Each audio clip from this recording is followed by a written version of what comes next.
Hi friends, ప్రతి dairy ఫామ్లో నీళ్ళ ట్యాంక్ అనేది ఉంటుంది ఆవుల గేదెలకు నీళ్లు తాపడానికి. అందులో నీళ్లు ఎక్కువ రోజులు స్టోర్ చేయడం వల్ల ఫంగస్ రావడం జరుగుతుంది, నీళ్ళల్లో వాసన రావడం జరుగుతుంది. దానివల్ల ఆవులు గేదెలు తక్కువ నీళ్లు తాగుతాయి.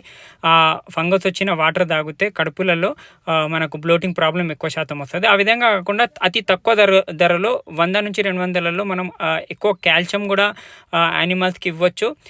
ఇంకా ఈ ఫంగస్ రాకుండా ఇంకా వాటర్ ఎక్కువ తాగేటట్టు చేయొచ్చు.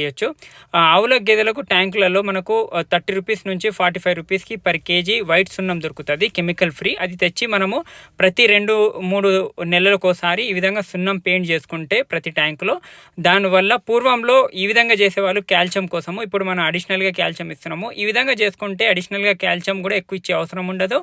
మనకు ఖర్చు కూడా కాల్షియంలలో తగ్గుతుంది. ఇంకా కాల్షియం శాతం ఆవులకు గేదెలకు ఎక్కువ శాతం మనకి ఇవ్వచ్చు. నీళ్ళు కూడా ఎక్కువ తాగుతాయి. ఇంకొకటి అందులో